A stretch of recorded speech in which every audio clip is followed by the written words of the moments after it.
Also, this is geared towards LCMS congregations, Lutheran Church Missouri Synod congregations. So if anybody's listening that's not Lutheran Church Missouri Synod, that's fine. You're welcome, but just understand that we're coming from our perspective. The next slide is a question: what is governance? And governance is the exercise of authority and control over an organization. It is also, though, really managing the congregation, basically stewardship of the congregation, managing the time, treasure, and talents. We'll talk a little bit about who's responsible for the governance and that as we go through. The next slide is guidelines for constitutions and bylaws of Lutheran congregations. The first couple slides here will be I'll be talking a lot from this document. That document can be found at the URL that's on the screen, and it will be on a number of slides. So as we move forward, you can write down that URL and then get to that guideline at some point in the future if you so choose. Constitution, bylaws, and articles of incorporation, those terms are sometimes confusing. Articles of incorporation, if you look at that, that's the initial document. It's a legal document that's filed with your state usually. If you view it in terms of the United States, that would be the Declaration of Independence. That's saying, hey, we want to exist separately as an entity. Then the United States, that is that there are broad principles that are to be followed by the congregation, and then the bylaws are kind of like the federal laws. The bylaws are can be changed a lot easier than the Constitution can, but become cumbersome to change. So the guidelines for constitutions, we probably need to advance the slides, 2 slides at this point. The heading should say guidelines for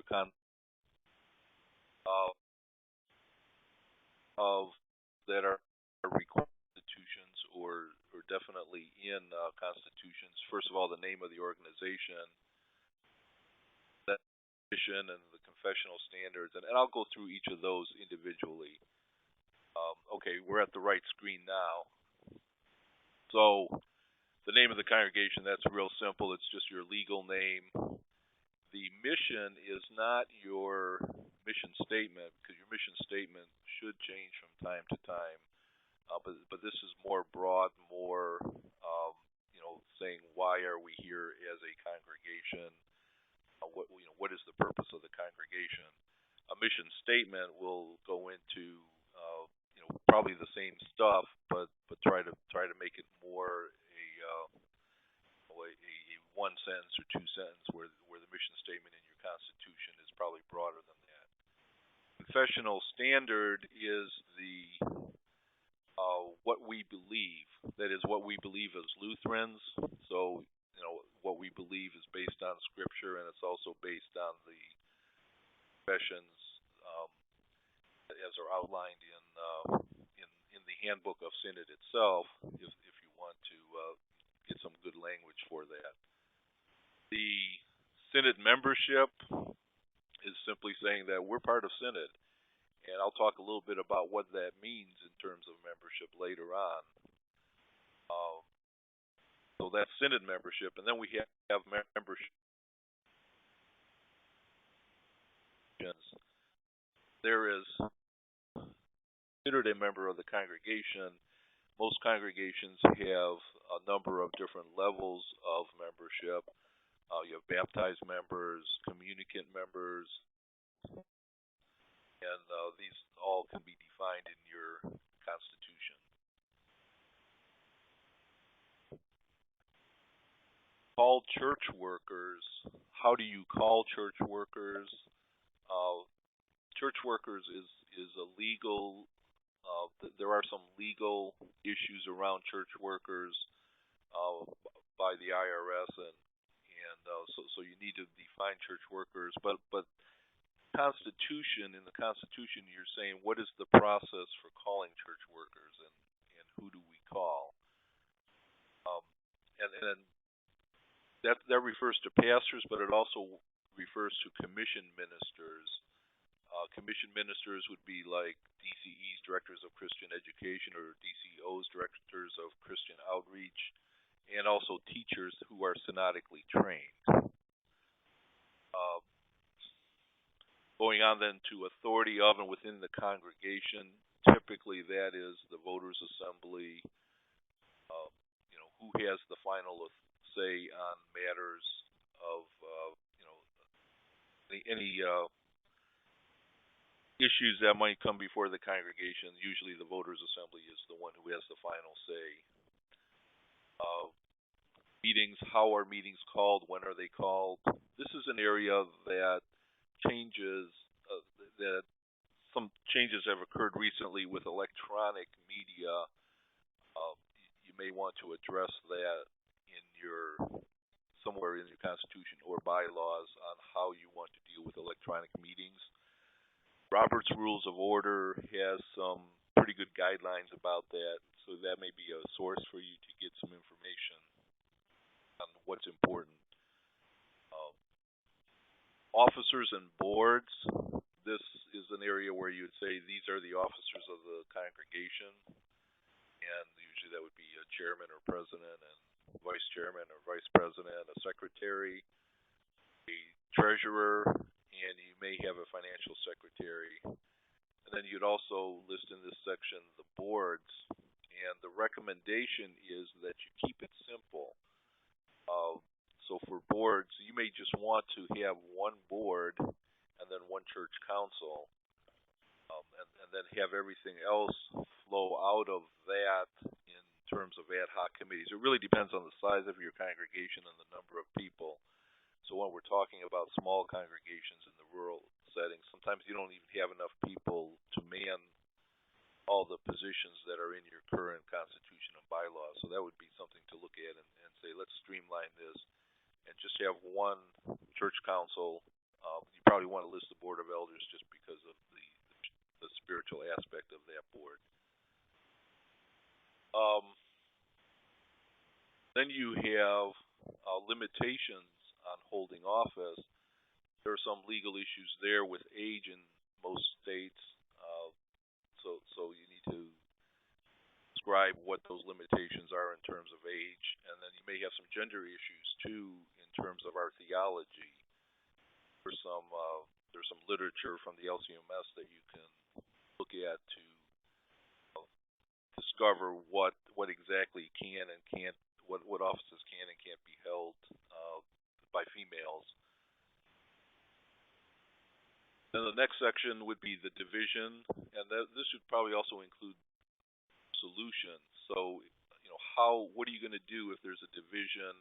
The typical language there is that you'll cover division by going who is following the confessional standards of the Lutheran Church Missouri Synod, and then in the event of dissolution, what happens and how is that handled?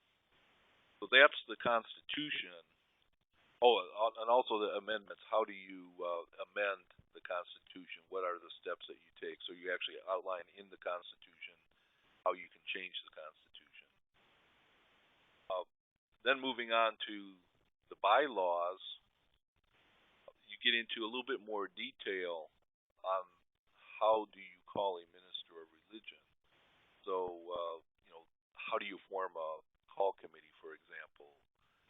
And, who has the authority?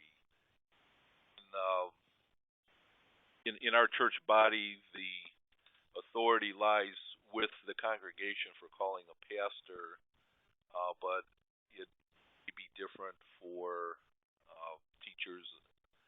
DCEs and DCOs probably would be called by the congregation as well.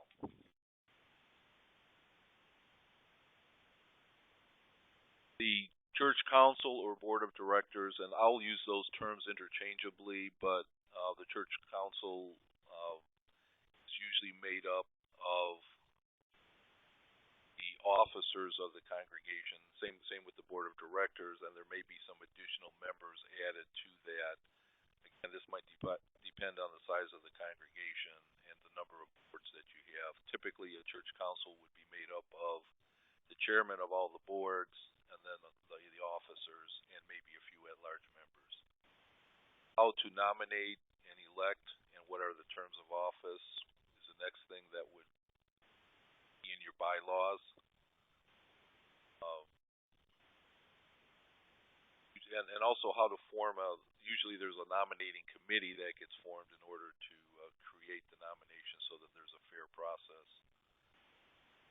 Official duties, what are the duties then of the officers and of the boards and committees? Meetings, sometimes you talk about would have what is the required frequency of meetings.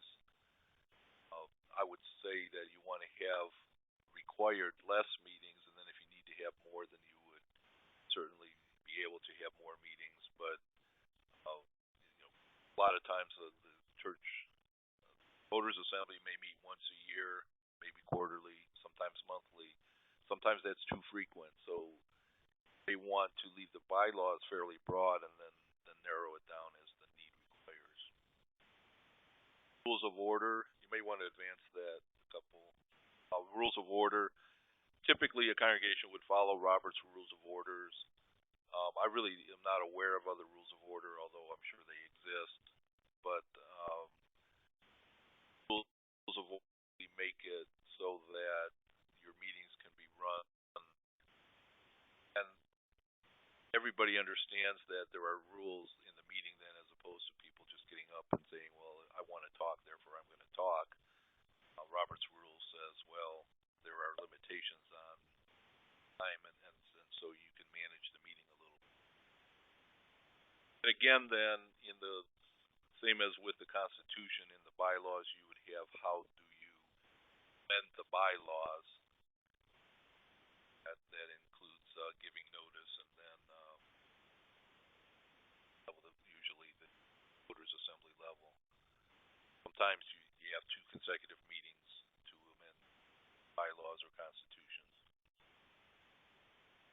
Next slide then is about our relationship to Synod, the congregation's relationship to Synod, and there are some specific items that the Constitution of Synod and the bylaws of Synod requires. First of all, that the congregations of the LCMS are required to submit their constitution for review to the district's constitution committee. So whatever district you are in, but if you make changes to your bylaws, or if you create bylaws and constitution, you would submit those to the district for review. And the district is looking really just to make sure that you're following the confessional standards of the Synod. Then they also look at a few legal issues to make sure that the IRS isn't going to have a problem with how, especially, for example, the dissolution section of, if you dissolve a congregation, you're not allowed to give the assets, distribute the assets, or sell the assets and distribute to the members of the congregation. That's something that's called self-inurement, and that's prohibited by the IRS. So typically the clause is something about contributing the assets of the congregation to the district or the charitable organization. Also, when constitutions and bylaws are revised, those must be submitted to District Constitution Committee and approved by the District Constitution Committee before they are used. This is something that a lot of congregations don't realize, and they change bylaws along the way, and so keep that in mind as you do revise your constitution bylaws. Now we're to the most important slide of the day. That is, keep it simple. A lot of times people want to get fancy with constitution and bylaws.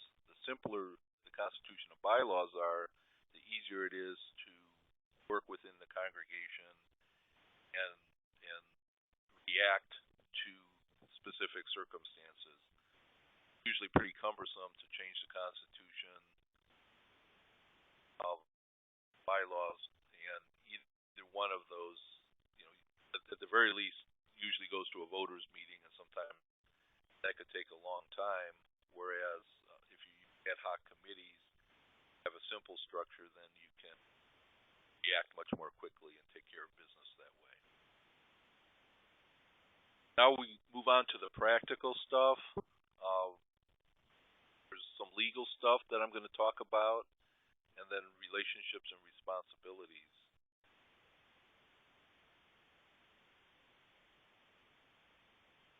So, Todd, can you help me here? It says attendees now see everything on your entire screen. I'm assuming that's my screen, or is that your screen? I can hear you.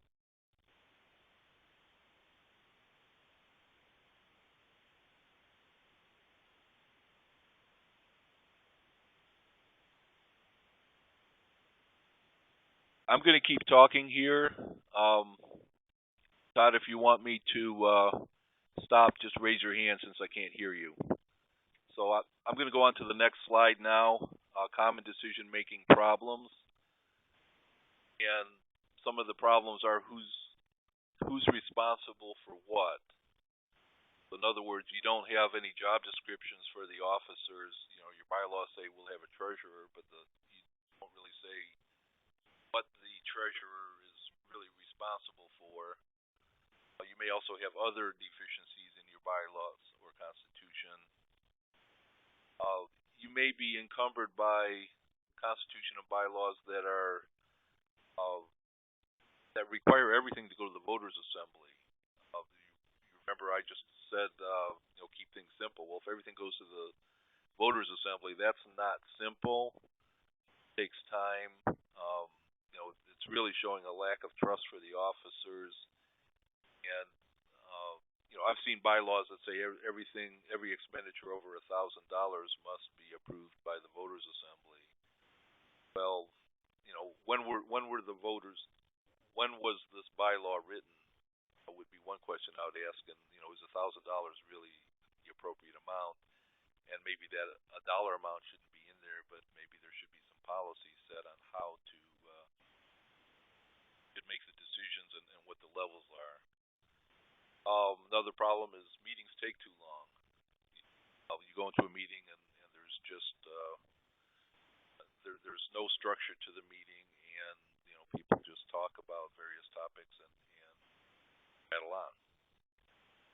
Basic governing body responsibilities. So this would be the church council or the board of directors, is to determine the mission, vision, and values, and then understand the relationship that a board or the church council and the staff. The board's responsibility is to direct. The staff's responsibility is to manage or carry out. But you have a little bit of overlap there because a lot of the board members are volunteers and are really doing more than just directing. They are actually carrying out the work as well. So you need to understand what those relationships are. Support and evaluate the pastor. A lot of congregations use the board of elders to do this. However, it can also be done at the level of the church council. Sure fiscal management, that is not just prepare a budget, but also follow it and adjust it if necessary. If you get halfway through the year and realize, hey, we're not going to make budget this year, then you need to make some changes and figure out how to do that. Fund the mission, and that's really stewardship. That's really a responsibility of the governing body, and communicating issues to the congregation. Assessing programs, are you doing the right things? It kind of goes with strategic planning to make sure that you align with your mission. Then assessing performance. So the next step after doing something is looking back and saying, okay, what have we done? Have we been effective? Are we doing it right? Do we want to do something different? Are you spinning your wheels? get into engaging in strategic planning. That's the purpose of strategic planning. Really is to give some focus to what your congregation. The next item, suggest new board members to the congregation, and this is provide training and mentoring to new board members or potential board members. A lot of times board members come on board. Most of the time, board members come on board and they really don't know what they're supposed to be doing, and so they need some training and mentoring. Then organized to operate efficiently. I mentioned again, less is usually more. If you have too many people, then you have a mess on your hands. Some legal aspects of governing. There are three responsibilities: duty of care, duty of loyalty, duty of obedience, and you need to follow these to avoid being found personally negligent if you are on a board. If you break one of these, then it's easier for attorneys to pierce that protection that exists for volunteers. So the first duty, the duty of care, let's move to the next slide. There's a definition: act in good faith with the care of an ordinarily prudent person. I always stumble over that. In a manner that the board member believes to be in the best interest of the congregation.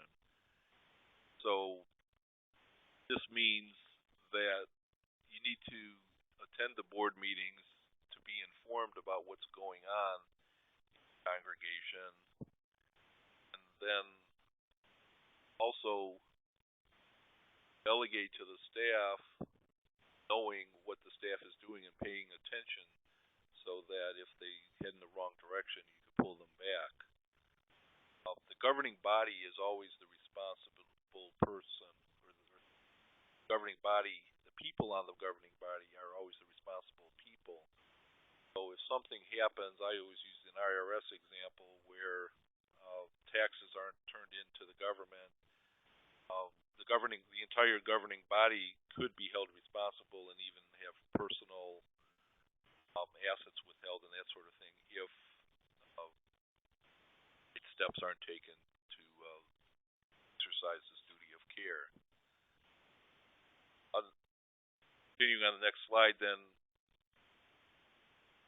the duty of care also requires that the members be independent, using their own independent judgment, requires them to represent the congregation and its subgroups, then to know what's going on. I already mentioned this, and in order to do that, you need to be involved, active in the congregation, attend church services regularly, attend Bible study, and various activities that are sponsored by the congregation. The next slide is board member must act in the best interest of the organization. I said that already.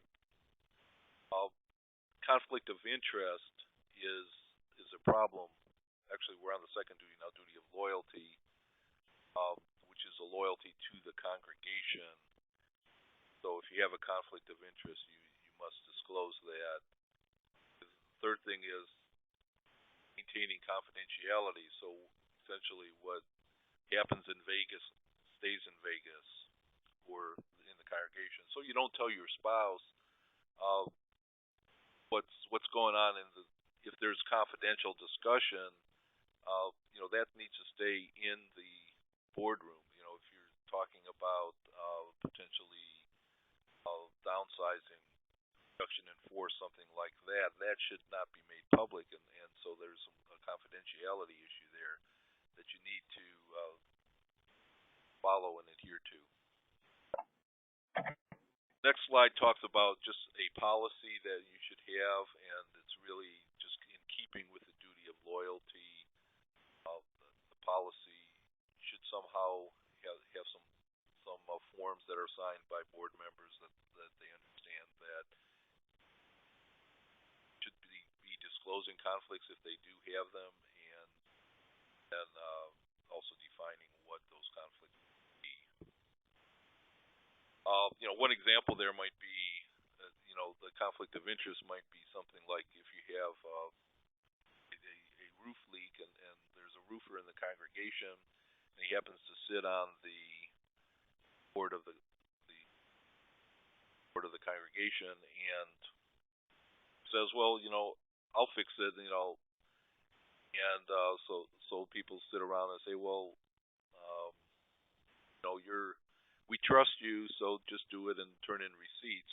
Well, that's probably not a very good process for getting your roof fixed. You probably need to go out and get some bids. Um, the other thing is that when the discussion takes place, the roofer needs to leave the room and should not be part of the discussion. And then the third point I'd like to make with that is that there should be some kind of a contractual arrangement that actually spells out what the expectations are of both parties. So, we want the roof fixed. Well, what does that mean? We want the whole roof fixed. We just want a certain section of the roof fixed, and what the cost is for that. So, you want to be careful when you're dealing within the congregation. You can do it. There's nothing wrong with doing it. It's just disclosing it and then being prudent about to go about care of that business. The third duty is the duty of obedience. The board member must ensure that the organization conforms to its purpose. And so the congregation, or boards or committees of the congregation, first, if you don't have a mission statement, then you really can't follow it and remain obedient to it. Obviously your bylaws and your constitution have a broad statement, but in order to have a little more focus for the congregation, you need a mission statement that creates a focus, a roadmap, and your typical mission statement shouldn't have more than 3 goals on it. So you may have an in-reach goal, an outreach goal, and some kind of administrative goal. And if you're then you can focus on, okay, we're going to do this, and this in in-reach. We're going to do this in outreach, and administratively we're going to do this. So that would be then. Actually, that's a strategic plan, not a mission, but your mission statement should drive that process. The mission statement serves to explain and communicate the purpose.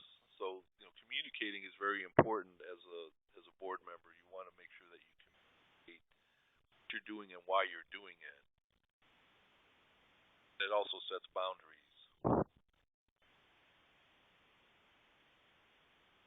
A strategic plan, and a mission statement should be approved by the congregation because you want to, and I'm on the next slide, build consensus within the congregation. This gives the congregation some buy-in to you're doing, and why, and then it requires you to explain why you're doing it, and gets feedback from the congregation as well. Should be communicated well and then monitored so that you're following it and keep coming back to it. Duty of obedience would require the leaders of the congregation to be active and involved. I mentioned that earlier. And worship and functions whenever possible. Participate. Sometimes you get board members that just come and sit in the back of the room. Well, maybe they're paying attention and just participate rarely, and just say something when they said. But on the other hand, there are some board members that just something they're for social purposes instead of conducting business. And disagree. Board members should disagree when they disagree, and honest about what's going on. And of course, understand the mission of the congregation. Duty of obedience means to be knowledgeable, willing to serve with your time, treasure, and talents, and tools that you need through seminars and workshops to be be able to carry out the responsibility. Sometimes you walk into, board member will walk into the job not really knowing and realizing they need additional training, and the congregation should provide that. I'm going to go through a couple slides here fairly quickly. These are just policies that a congregation may want to adhere to in one way or another. Code of ethics, obviously, 10 commandments apply for your code of ethics, but some other code ethics might be that the governing body only speaks for itself, and meaning that an individual does not speak for the governing body. The individual would only communicate what the governing body itself says they want to communicate.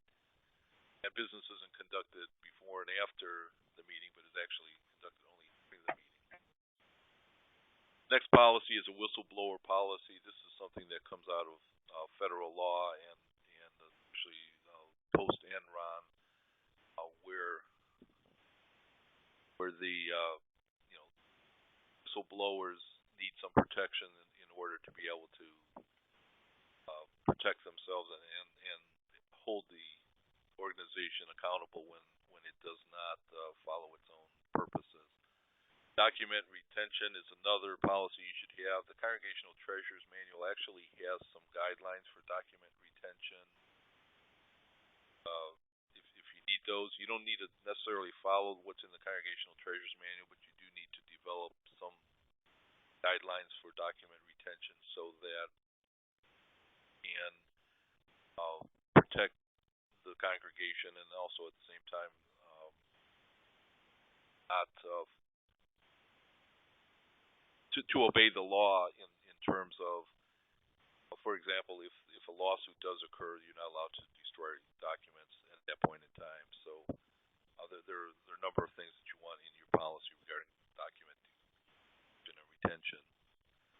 Board and staff review. There should be a review of not just the staff but also the board members, to make sure that they're effective. And it doesn't have to be an adversarial type of thing. It's just, hey, let's sit down once a year and talk about, how are each of us doing in our position, and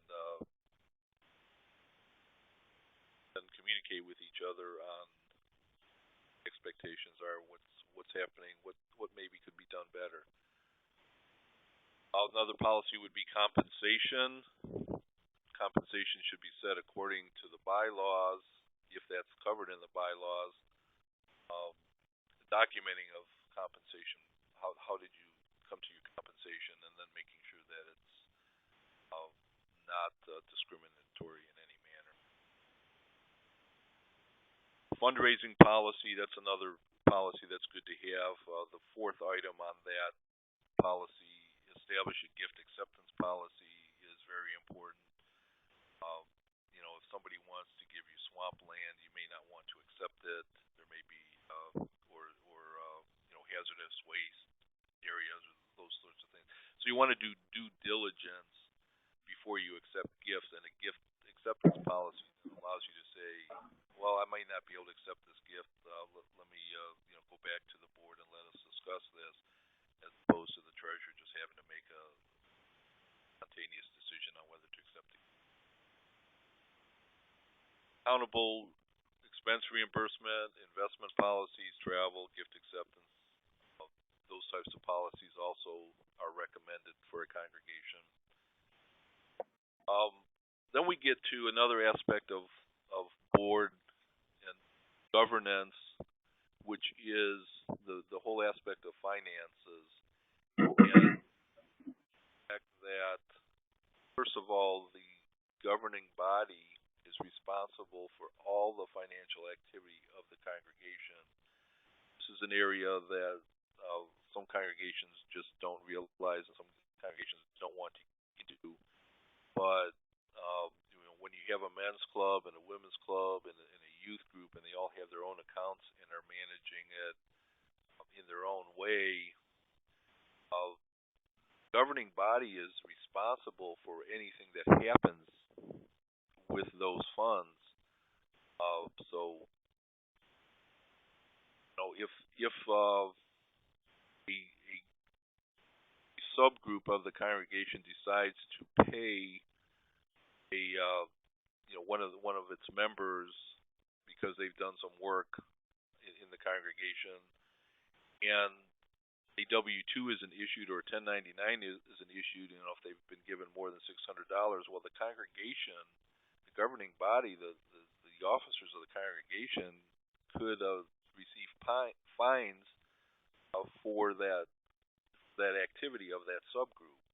So there needs to be some kind of a reporting mechanism back to the governing body that says, uh, you know, it doesn't have to. You don't have to take anything away from the subgroups, but just let them know that the congregation overall is responsible, and look at it once a year, if necessary, more than once a year, depending on what type of activity is happening.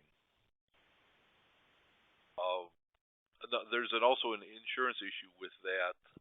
If not all the accounts are on the books of the congregation, then an insurance company can simply say, well, that's not part of your congregational activity. Therefore, we're not going to insure that embezzlement that took place out of the youth fund. Whatever. So you want to make sure that everything is on the books of the congregation. Independent audit or finance committee, or a financial review rather.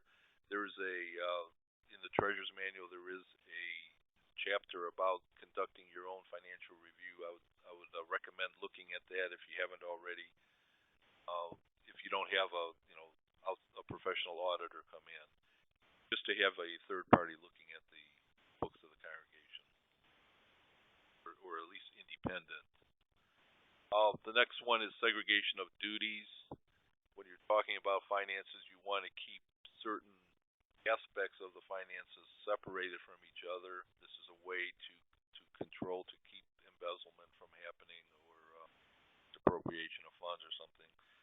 A typical congregation in these three areas of separation, approvals for payment is typically done by the treasurer of the congregation. Recording of the transactions is done by the financial secretary, and possession of funds, two pieces to this. One is the incoming funds, and typically a congregation has counters when the offering is received. The offering shouldn't just be thrown in a bag and counted on Monday morning. There should be two people that have possession of the funds until the funds are counted. And that should not be the secretary or the treasurer that counts those funds, but it should be two unrelated people counting the funds. Then on the other side of it, the dispersing of funds, there needs to be a segregation of who has the checks and who's signing the checks.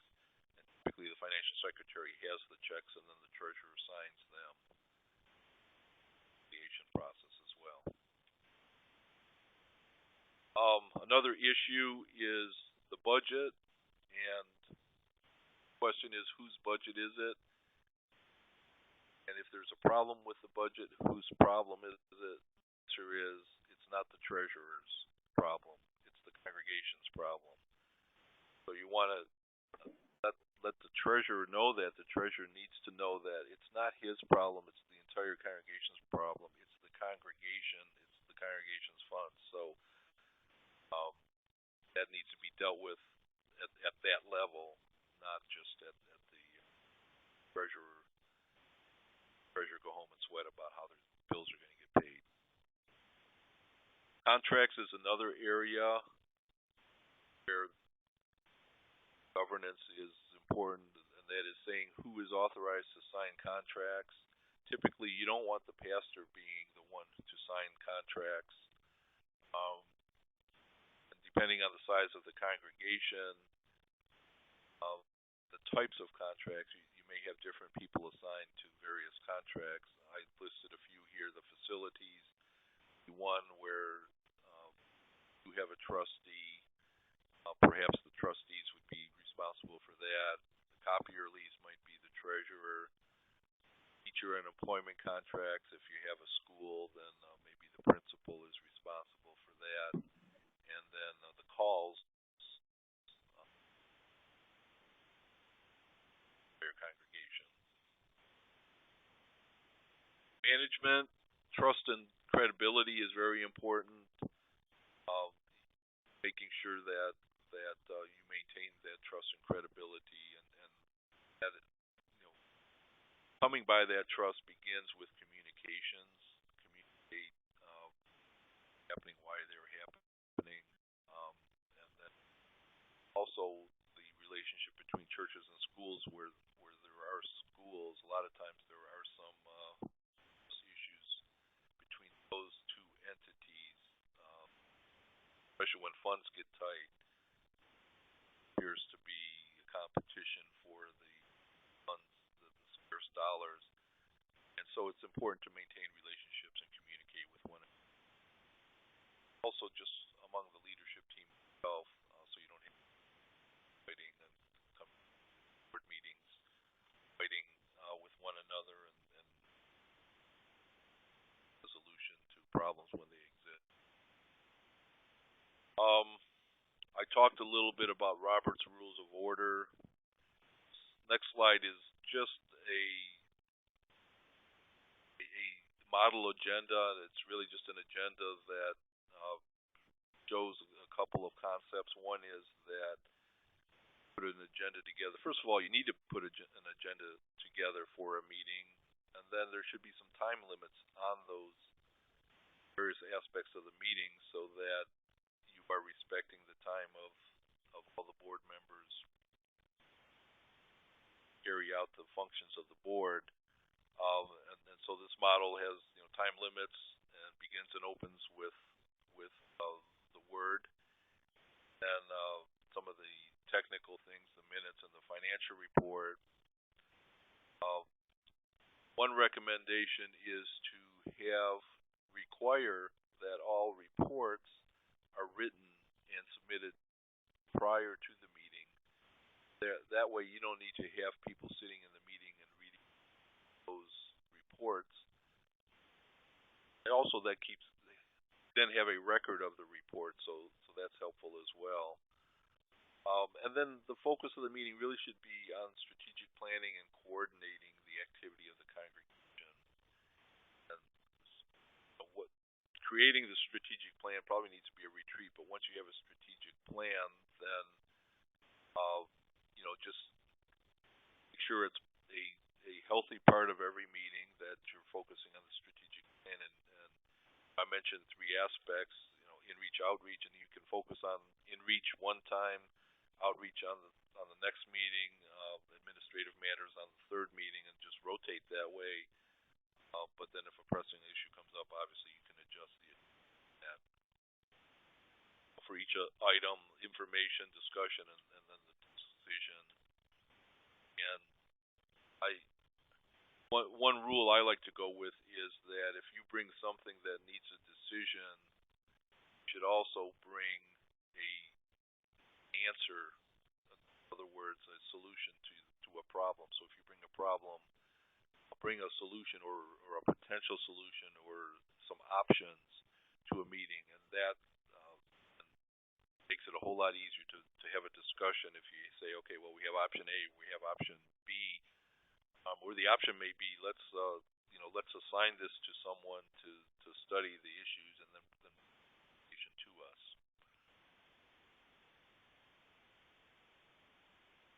So in summary then, the role of the church council is strategic planning. I like the phrase, plan your work, then work your plan. And strategic planning is the plan your work part. And you implement policies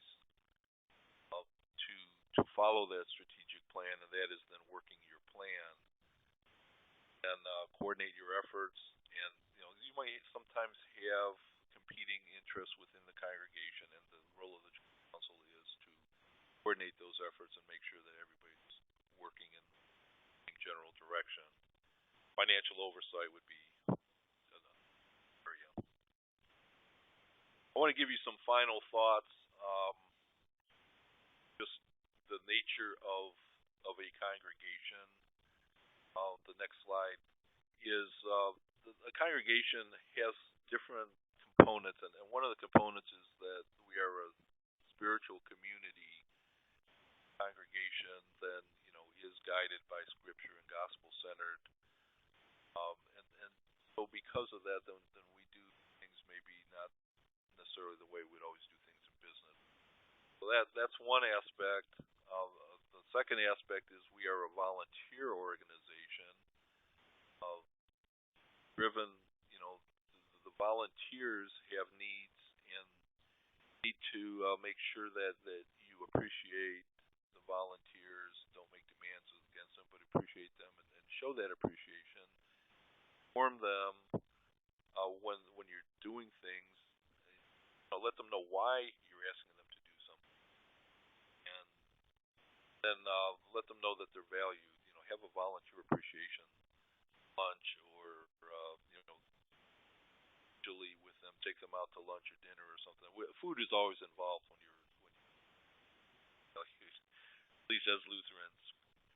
The third item then is we are a not-for-profit corporation. The congregation is a corporation, whether you like it or not, and so we have those responsibilities that I talked about.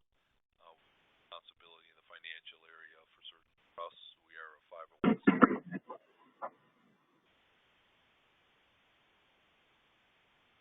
Then one final thought is that even though we have a governance structure within the congregation, I'm on the next slide, there are distinct roles that people play and that take place in the church setting. Some are formal. The pastor, usually is involved in major decisions. The pastor should be involved in major decisions, even though he may not technically be a legal officer of the congregation. He does hold the office of the whole ministry, and he should be respected and invited to participate whenever the spiritual matters are discussed, and even administrative matters. Church council, that's a distinct entity within the church, and then you have voters. Then the fourth item is the parking lot and the internet. That's something that has always happened, and probably always will happen. That before meetings, people are discussing issues, and then after a meeting, and as long as it's just people debriefing, or friendly discussions, those types of things are fine and healthy. But those things can also become unhealthy, and if there's a lot of negativity in the parking lot or in the internet, in the informal networks, that should be addressed somehow head on with appropriate actions. So with that, I have concluded what I wanted to discuss formally. I believe that the next step now is if there are any questions.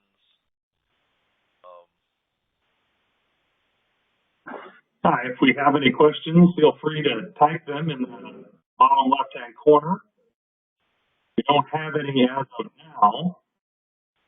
I do see that there is a note that says, "Is there a PowerPoint?" It isn't loading. I hope that loaded at some point in time.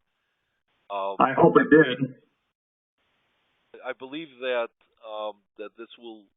this presentation will be available from the Rural Small Town Ministry website. Todd, maybe you want to address that a little bit? Yes, we will gladly be able to present to you the PowerPoint. Please, if you do want a copy of the PowerPoint, send us an email, and we will get that to you as soon as possible.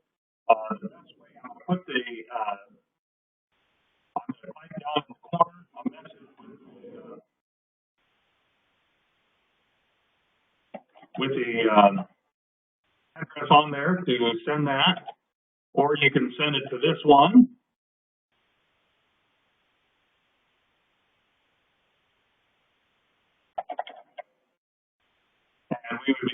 get that out to you as soon as we can.